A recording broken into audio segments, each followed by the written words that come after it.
नमस्कार दोस्तों, राधे राधे। स्वागत है आप सभी का अपने YouTube चैनल राधा ज्ञान गंगा में। दोस्तों, जब आप प्रभु से कुछ मांगने जाते हैं तो आपको वो नहीं मिलता जो आपको चाहिए होता है।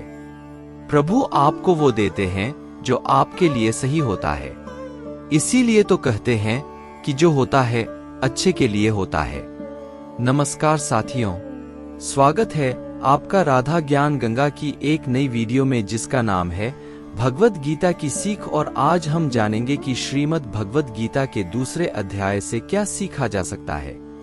आज इस वीडियो में भगवद गीता के दूसरे चैप्टर की बात होगी, बहुत ही सरल भाषा में और आसान शब्दों में। प्रथम अध्याय में हमने देखा कि कैसे अर्जुन कुरुक्षेत्र के युद्ध स्थल में दोनों सेनाओं का निरीक्षण करते हैं और वहां हर तरफ युद्ध लड़ने के लिए आए हुए अपने प्रियजनों को देखकर निराश और हताश हो जाते हैं।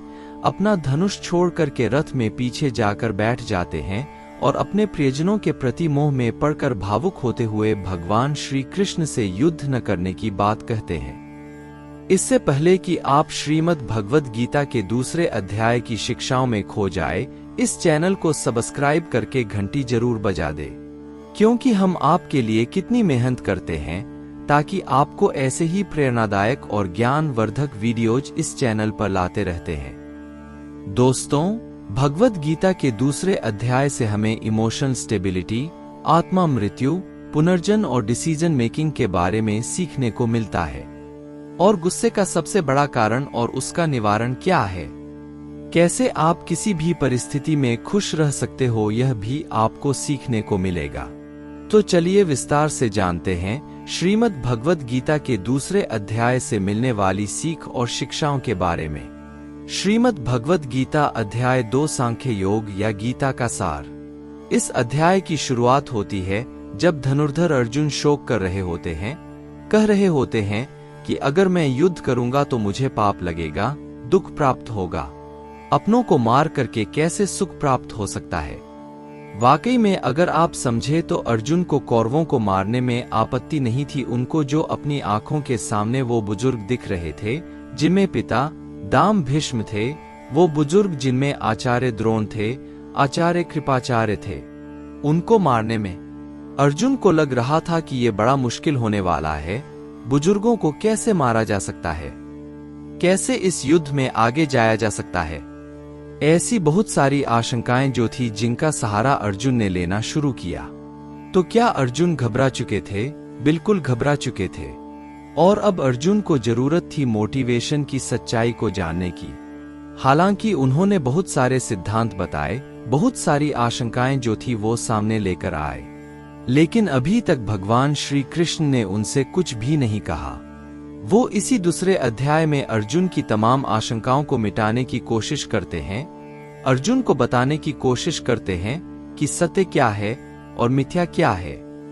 वो क्या है जो आज हमारे सामने है लेकिन कल नहीं रहने वाला, और जो हमेशा के लिए शाश्वत रहने वाला है, वो क्या है, वो भगवान श्री कृष्ण इस अध्याय में बताते हैं। जब अर्जुन को यह समझ में आता है कि मैं बहुत सारी आशंकाओं में घिर गया हूं, मेरे सामने जीवन की बहुत बड़ी चुनौती आ गई है, तो अर्जुन जो है वो भगवान श्री कृष्ण से कहते हैं, शिष्यस्ते हमशादिमाम त्वाम प्रपन्नम, अर्थात है कृष्ण, अब मैं आपका शिष्य हूं, आपका शरणागत हूं, कृपया मुझे उपदेश दे।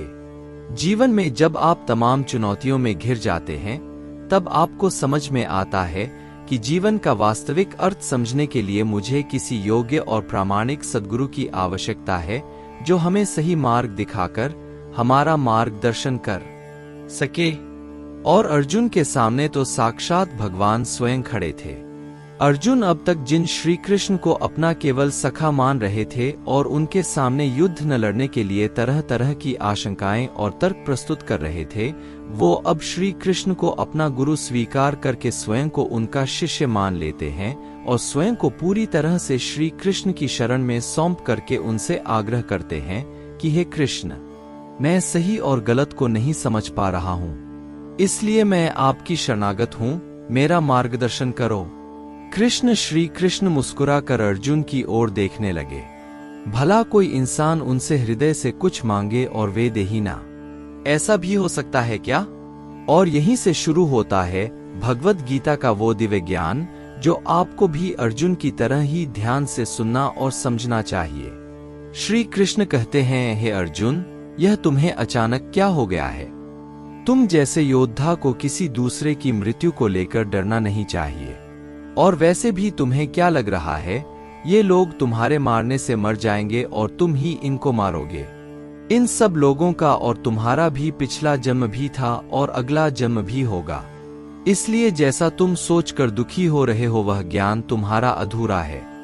और रही बात इनकी मृत्यु का पाप तुम्हें लगने की, तो यह समझ लो इनको मारने वाले तुम नहीं बल्कि मैं हूं। तुम तो उनकी मृत्यु का सिर्फ एक कारण मात्र हो और ये लोग मरने के बाद मेरे ही पास आएंगे, क्योंकि ये लोग ये शरीर नहीं है बल्कि आत्मा है और आत्मा को किसी भी तरह से नष्ट नहीं किया जा सकता। आत्मा तो अगले जन्म के लिए शरीर को उसी तरह से छोड़ देती है जिस तरह से तुम अपने पुराने वस्त्र बदल कर नए वस्त्र पहन लेते हो। आत्मा न तो कभी मरती है और न ही उसे कभी मारा जा सकता है। ननम चंदंती शस्त्राणी नम दहती पावक न चैनम क्लेदंत्यापो न शोषिति मारुथा। अर्थात इस आत्मा को न तो कभी किसी शस्त्र द्वारा खंड किया जा सकता है, न अग्नि द्वारा जलाया जा सकता है, न जल द्वारा भिगोया जा सकता है और न ही वायु द्वारा सुखाया जा सकता है। आत्मा तो बार बार नया जन्म लेकर हर बार नया शरीर धारण करती रहती है। यही प्रकृति का चक्र है। हे अर्जुन, जन्म देने वाला और मारने वाला मैं ही हूं। अब ये बताओ, क्या तुम किसी मरे हुए प्राणी को जीवित कर सकते हो? अगर तुम मरे हुए को जीवन नहीं दे सकते तो जीवित को भी मार नहीं सकते, क्योंकि जीवन देने वाला भी मैं हूं और मारने वाला भी मैं ही हूं और इनकी मृत्यु मैंने तुम्हारे हाथों लिखी है।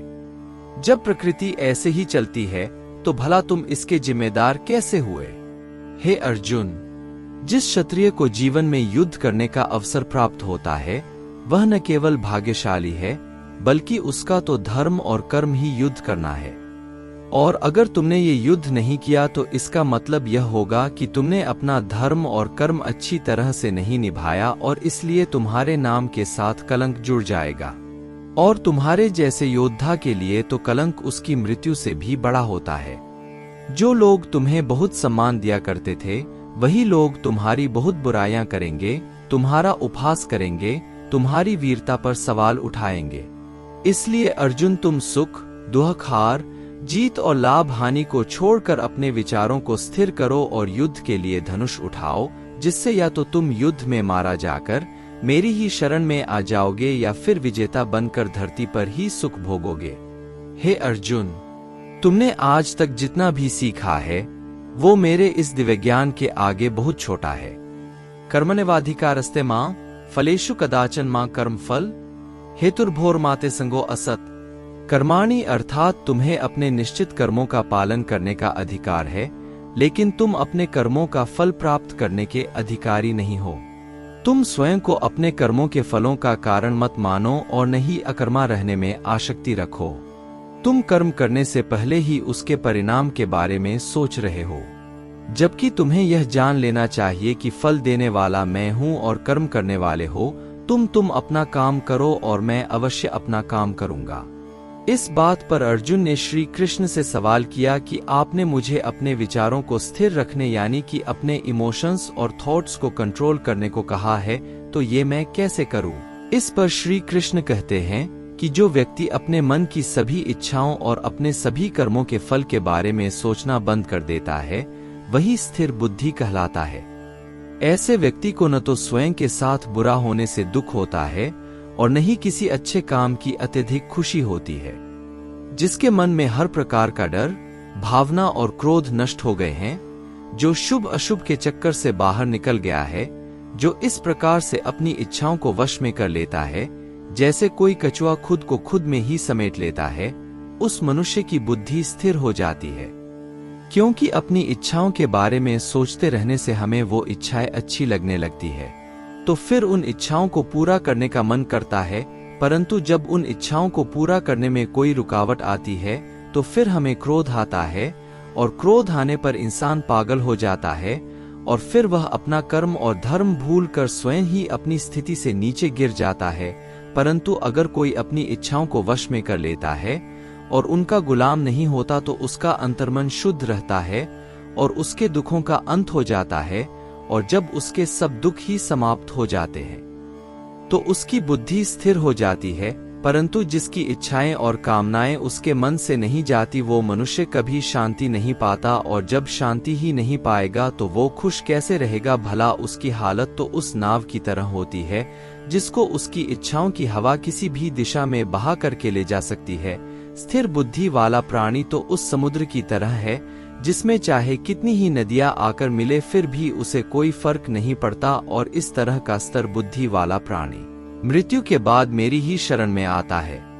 दोस्तों, आप में से बहुत सारे लोग होंगे जो अपने प्रियजनों को खो देते हैं, और आज तक आप लोगों में से जिसने भी अपने किसी प्रियजन को मृत्यु के द्वारा इस संसार से नहीं खोया उसको भी यह जान लेना चाहिए कि उनकी जिंदगी में भी उनके किसी सबसे प्रिय, यहाँ तक कि खुद उनकी भी मृत्यु एक दिन जरूर होगी। लेकिन इससे उदास होने की कोई बात नहीं है, क्योंकि खुद भगवान ने कहा है कि हम अपने जन्म से पहले भी इस दुनिया में नहीं थे और मृत्यु के बाद भी नहीं रहेंगे, लेकिन उस समय हम किसी न किसी रूप में इस ब्रह्मांड में जरूर रहेंगे। और इसलिए हमें मौत से नहीं डरना चाहिए, क्योंकि या तो हमारा पुनर्जन्म होगा या फिर हम परमात्मा में हमेशा के लिए मिल जाएंगे। और जब सब लोग आखिर में एक ही जगह मिल जाएंगे तो फिर क्या भावुक होना, और यही प्रकृति का नियम भी है।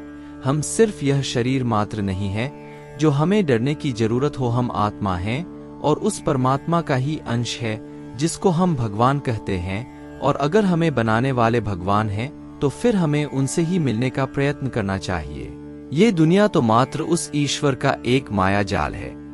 दोस्तों, अर्जुन मोह में फंस चुके थे और इसलिए कोई डिसीजन नहीं ले पा रहे थे।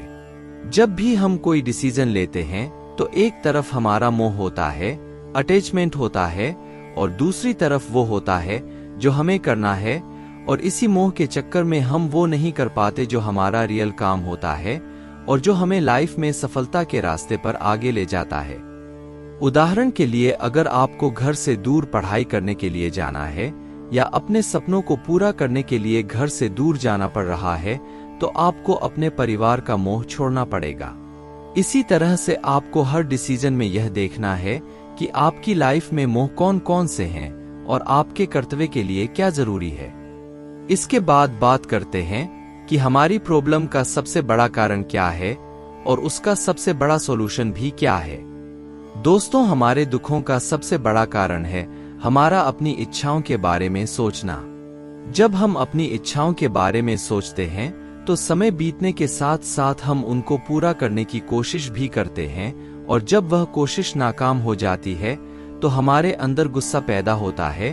और ये गुस्सा ही ऐसी चीज है जिसको अगर आपने नहीं छोड़ा तो कभी आप अपने जीते जी खुश नहीं रह पाओगे। आप हमेशा अपने आप को समस्याओं से घिरा हुआ ही पाओगे, क्योंकि ये दुनिया तो सिर्फ आपके विचारों का ही रिफ्लेक्शन है। अब आप यह भी बोलेंगे कि अगर जिंदगी में कोई इच्छा ही नहीं रखेंगे तो सक्सेस कैसे हासिल होगी, नाम कैसे कमाएंगे।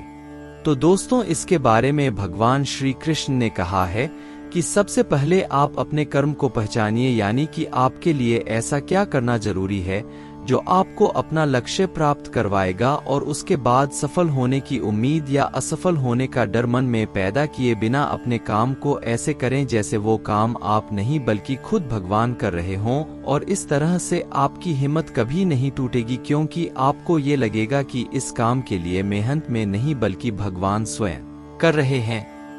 साथियों, उम्मीद है आपको श्रीमद् भगवद गीता के दूसरे अध्याय की सरल व्याख्या जरूर पसंद आई होगी और आपको इससे बहुत कुछ सीखने को मिला होगा।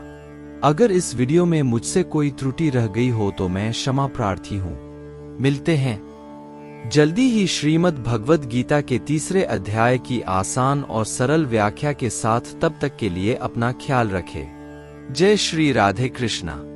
नमस्कार दोस्तों, राधे राधे। दोस्तों, अगर आपने हमारे चैनल को अभी तक सब्सक्राइब नहीं किया है तो कर ले और साथ साथ बेल आइकन कॉल पर दबाएं ताकि आपको ऐसी और ज्ञानवर्धक वीडियो मिल सके।